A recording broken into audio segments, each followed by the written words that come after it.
This is Marketing Over Coffee with Christopher Penn and John Wall. Good morning. Welcome to Marketing Over Coffee. I'm John Wall. I'm Christopher Penn. And we are back now. Show season in full swing, man. We have everything going on. I think Dreamforce is actually going right now. And I even saw some folks live on site, reporting from on site. I didn't realize so many people would be there at the event. So hopefully they're have safe travels and things are going well. Will Smith is on the docket for this afternoon. I'm sure he's got a lot of stuff to talk about marketing automation that we'll be interested in. But we'll see. And I noticed, too, Inbound answering the call with Oprah Winfrey going to be there at their event. So, again, celebrities really dominating these big, huge shows. And I always wonder, too, if there's going to be some kind of Salesforce Oracle thing. You know, usually Oracle will pull the company yacht into the bay to, make fun of the Salesforce building or something like that. So we'll see what else comes of that. But a lot of things going on there. I don't know, leading off the topics, though, you had AI content generation. What's going on there? Oh, yeah. So one of the things I was trying to do was look at how effective AI is at generating quality content, right? So because there's a lot of content that we know that not so good, right? You read your average press release and stuff. And so I dug into one of the big training libraries for a lot of these models. It's called the Pile. It's created by Ulithor AI. And what is in there is like a crawl of a good chunk of the web, books, medical papers, patents, a lot of English language stuff. And realized that in the tests I've run to try and have AI essentially autocomplete the rest of a document based on a prompt, based on like one or two paragraphs of starting text, it routinely generates okay content, right? So I've had a number of really good successes where I'll put in like the first two paragraphs of a press release and it'll autocomplete not only the press release, but actually will write a slightly better press release than what the company put out, because most companies put out horrendous press releases, full of executives talking about themselves and stuff. But then I wanted to see how good it would do at matching the tone of something very specific. And so I fed the first two paragraphs of one of Tom Webster's newsletters, which if you don't subscribe, he puts out a newsletter on Fridays called I Hear Things. It's all about audio marketing, specific audio marketing. And he has a very distinctive writing style that comes across as, you could just see him like poring over every word to decide like exactly what he's going to say. And I put it in and it auto-completed, but it auto-completed with a tone and a language that was probably closer to like what like a Joe Rogan would write than what Tom wrote. And so it completely missed all the stylistic cues. And so I ended up writing this piece about essentially saying, look, if you need to generate mediocre content, AI is the solution for you. Like if you need to just crank out Drek to fulfill, keywords and stuff like that, it's going to work well. If you are trying to match a specific tone or point of view or create really excellent content, it's going to be really hard to do that because machines need a lot of data as their training library. And content is basically, it's like an 80-20, right? 80% of the content out there is crap. And the really good stuff, there isn't a whole lot of it. And so you're going to end up with a machine that generates okay content. Like a lot of the folks who are training these models will try and get rid of the crap. And at that point, you basically have a bell curve, right? You have very little crap because they've gotten rid of the total garbage and a whole bunch of mediocre stuff and then very little actually good content.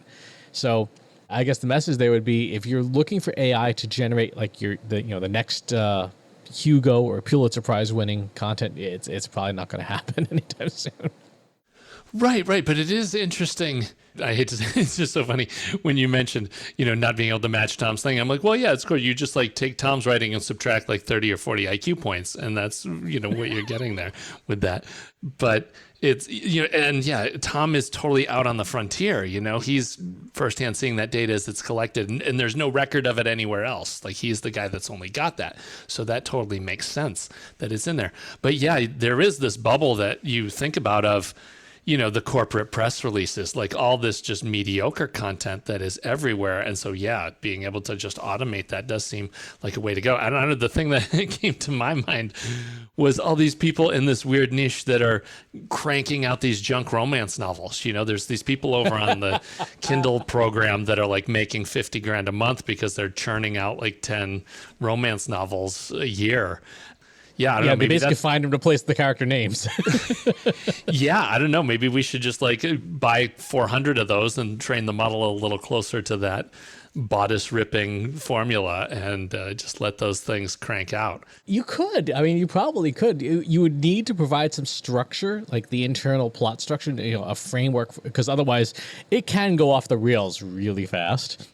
Oh, really? So you want some guidelines and prompts throughout, like, maybe if you started each chapter with 2 paragraphs and then you would essentially autocomplete the rest of the chapter. I think you could probably pull that off. Okay. Well, and to pull that back down a little bit too, you were just talking about there is one tool out there that can generate some decent copy, because I know that normally we're looking at SEMrush to, for what you should be creating. But what was the other tool that you had talked about that actually cranks out a first draft?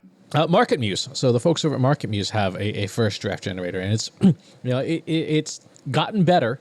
It used to just create salad. Now it at least creates coherent content, but it's still, we are far, far away from you being able to just push a button and immediately hand off the final product and need no editing. I mean, you can't do that with human content.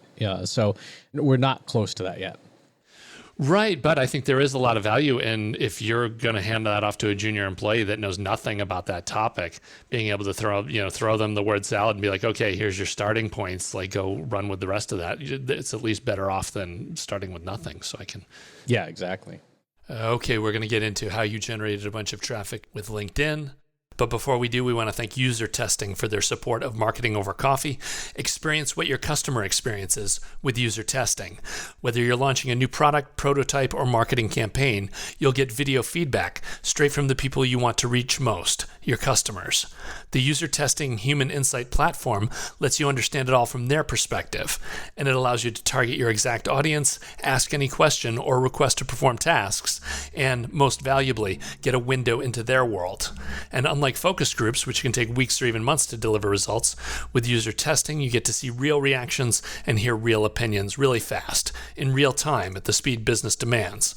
Very quickly, you get insights into what's working and what's not, so you can adjust your message, refine your UI, and understand exactly how people are responding to and interacting with your product, service, or brand. The result, you feel what your customer feels, so you can build the best experience imaginable. For a free trial, visit usertesting.com/coffee. That's usertesting.com/coffee. User Testing, real human insight.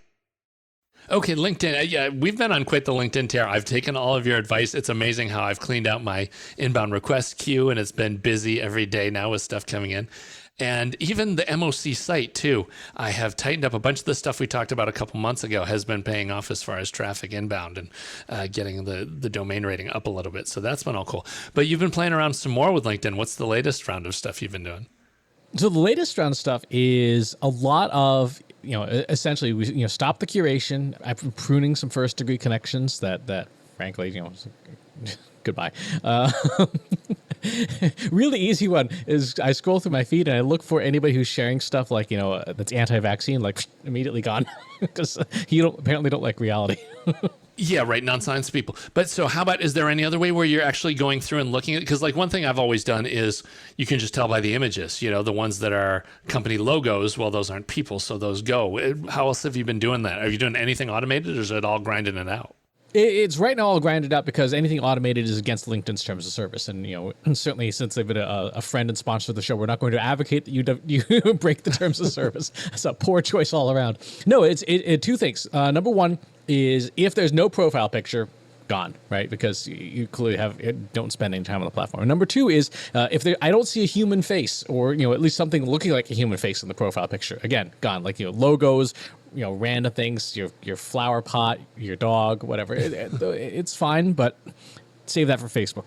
Those are sort of the two criteria that I go through when I'm scrolling through the connections.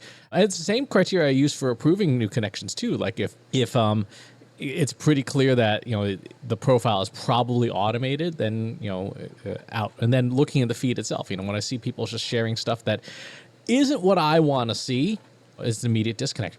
I think that's one of the things that people just don't do enough of. Like a lot of people like to complain a lot about what's on social media. And I'm like, but you have control over who you follow and what you see. If you don't want to see it, toss them overboard. It's not like LinkedIn sends them an email saying, hey, John Wall just unfollowed you, jerk. It's like, you have no idea. So I don't understand why people don't spend more time saying, no, I don't want to see this anymore.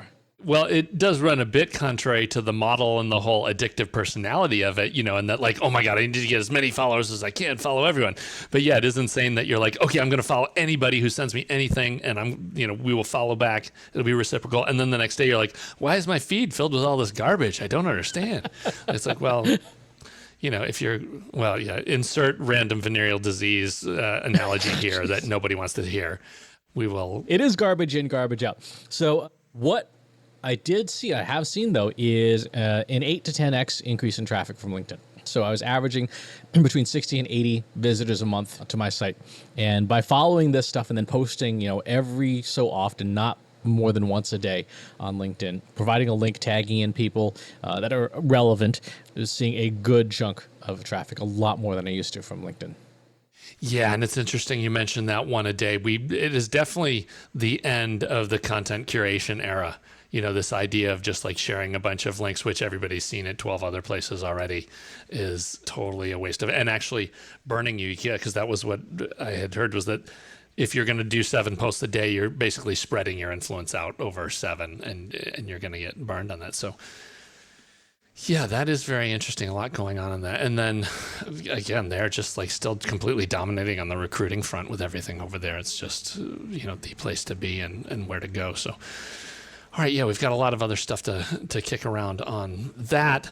We've got a bunch of gear updates too and other releases. But before we get to that, we want to thank Upfluence for their support of Marketing Over Coffee. If you're doing influencer programs with Instagram, YouTube, Facebook, the most popular channels for influencers, a lot of marketers are still struggling to maintain their influencer collaborations in an effectively and timely manner. Upfluence's all-in-one platform makes it easier than ever to streamline and scale influencer campaigns.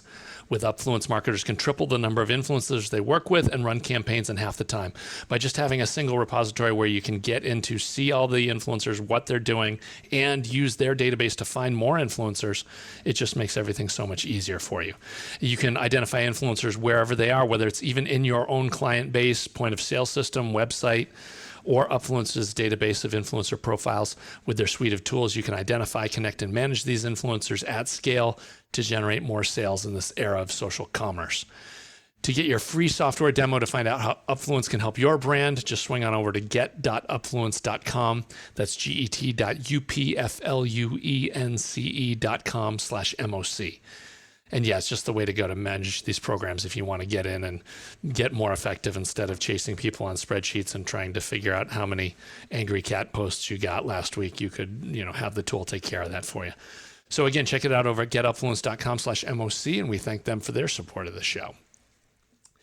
So we had iOS 15 rollout. It's interesting. I had noticed, I'm not on the brave and bold list because I got pinged to go for 14.8 yesterday even. It did not drive me straight to 15, so it seems like they're doing a scaled rollout, which does kind of make sense. But you actually even walked through the mail opt-out thing, so how did all that go? There's a few new things in there. Obviously, the mail privacy protection was the big one, and so I'm sending out a newsletter today. I'm going to be keeping a real careful eye on open rates to see if the open rates in fact are substantially increasing, because mail privacy protection opens the email automatically the moment it receives it. But yeah, the moment you open the mail app, it asks you, do you want your email to be with privacy protection, or do you want non-private email? The mail privacy protection is the first choice, and it's one of those, okay, I'm pretty clear what 97% of consumers are going to go. Very few people are going to go, no, I want no private email, and then push the second button. And is it even on by default? No, they give you the choice. You do have to choose one though. Uh-huh. You do have to choose, but it's very clear which one they want you to choose based on the language they use in the interface. That rolled out, and as we've talked about in past shows, it's going to have an impact on things like open rates and stuff.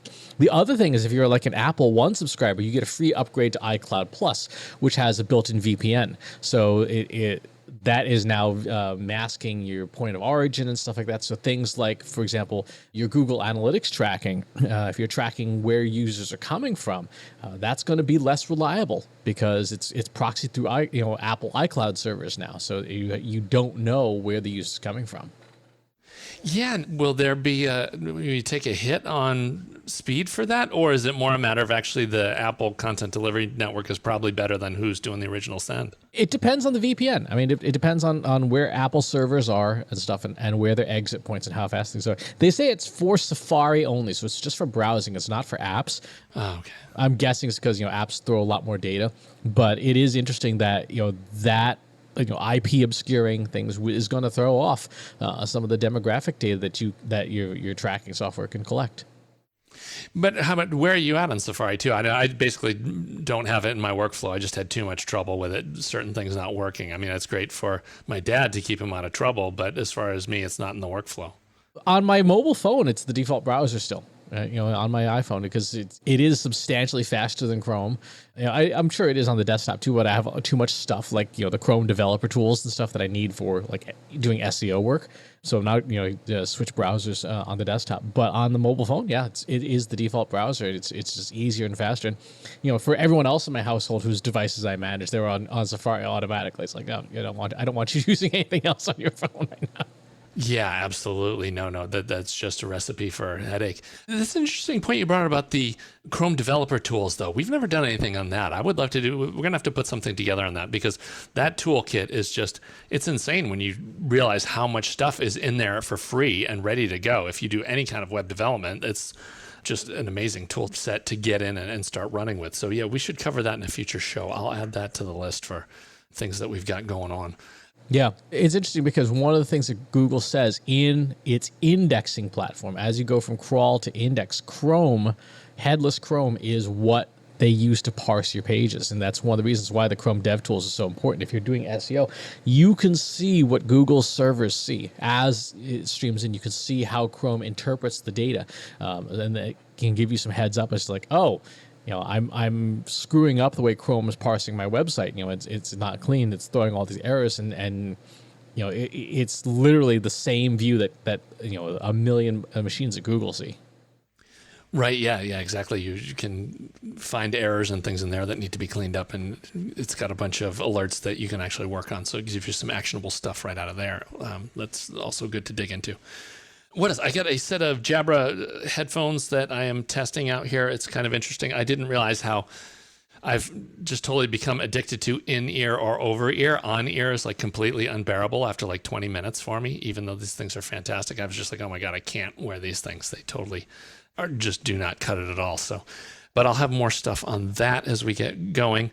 Yeah, on the game front, it's interesting. We should probably do more of a wrap up on that too, because I still don't know if PS5 is going to be available for the holiday season. It's crazy how people are still fighting over those and scrambling for that. And same with the new Nintendo Switch, which is a fantastic piece of hardware, but I don't know if the new rig is going to roll in time or drop for the holidays. So we'll have plenty more of that. And then, of course, I have to shout out on the Ted Lasso watch, they took home 7 Emmys, so I have to give them congratulations for that, an amazing run for that show. And I still hardly suggest that for anybody that needs to jump on board.